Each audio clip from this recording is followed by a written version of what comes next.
నా పేరు పసుపులేటి పద్మావతి, అనంతపురం జిల్లా వైఎస్ఆర్సీపీ కాంగ్రెస్ పార్టీ జిల్లా అధికార ప్రతినిధి, సింగనమల కాన్స్టిట్యున్సీ. ముఖ్యంగా ఈరోజు ఈ రాష్ట్రంలో ఈ చంద్రబాబు ప్రభుత్వంలో జరుగుతున్న అరాచకాలని, అక్రమాలని, భూదందాలని అన్నిటినీ వ్యతిరేకిస్తూ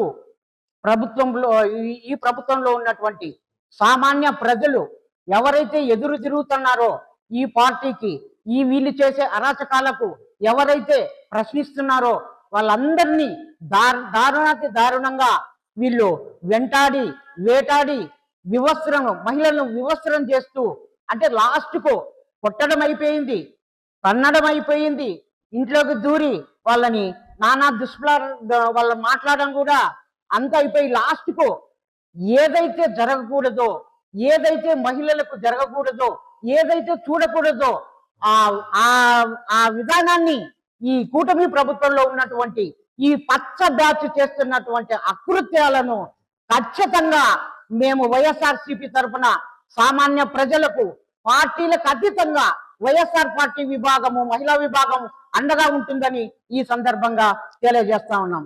అలాగే హోంమంత్రి, మీరు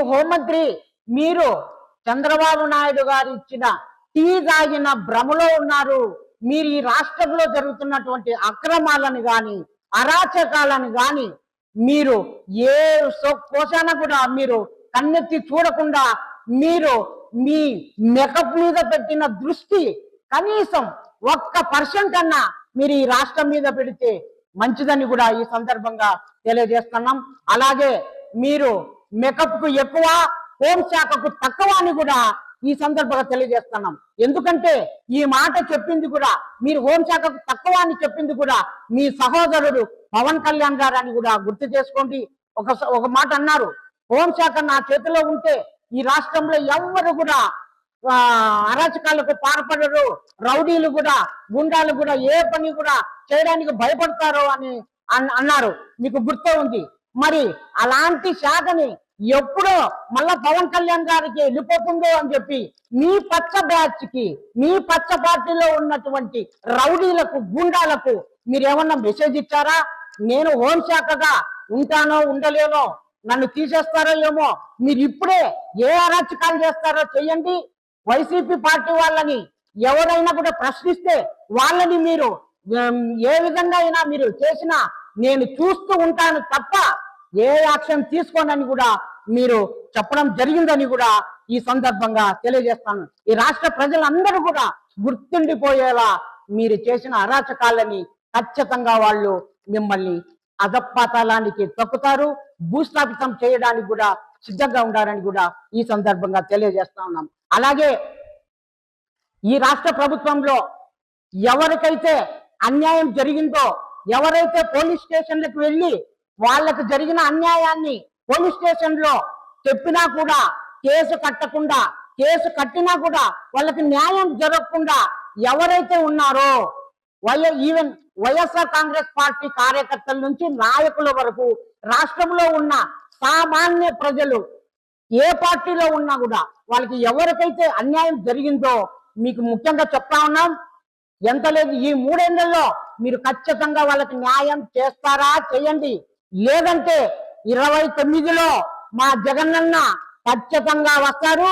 వైఎస్ఆర్సీపీ పార్టీ 2029లో అఖండ మెజారిటీతో గెలుస్తాం. అప్పుడు ఎవరైతే ఈ రాష్ట్రంలో సామాన్యులకు అన్యాయం చేశారో, ఎక్కడ ఉన్నా, ఎక్కడ తప్పించుకున్నా ఇదే పోలీసుల చేత మిమ్మల్ని ఈడ్చుకొచ్చి అక్కడ జరిగినటువంటి వాళ్ళ సామాన్యులకు జరిగినటువంటి అన్యాయాన్ని వాళ్ళ కాళ్ళ ముందర నిలబెట్టి వాళ్ళకి అక్కడ న్యాయం చేయించి మిమ్మల్ని ఊచల్లెక్కే విధంగా ఖచ్చితంగా చేస్తామని కూడా ఈ సందర్భంగా తెలియజేస్తా ఉన్నాం.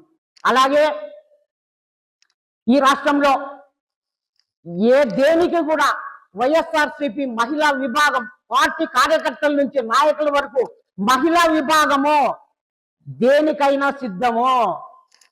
మేము దేనికైనా సిద్ధము. ఈ సింబల్ చూపిస్తున్నాం. దేనికైనా సిద్ధం, ఎంతవరకైనా వెళ్తాం. ఈ రాష్ట్ర ప్రజల కోసం ఎంతవరకైనా వెళ్తాం, పోరాడుతాం. ధైర్యంతో ఈ రాష్ట్ర ప్రజల్ని కాపాడుకుంటామని కూడా ఈ సందర్భంగా తెలియజేస్తాను. మరి మీరు సిద్ధమేనా అని మేము అడుగుతా ఉన్నాం. రాష్ట్ర ప్రజలకు న్యాయం చేయడానికి మీరు సిద్ధమేనా అని కూడా ఈ సందర్భంగా తెలియజేస్తూ ఈ అవకాశం ఇచ్చినటువంటి మీకు అందరికీ నమస్కారాలు తెలుపుకుంటూ సెలవు తీసుకుంటాం.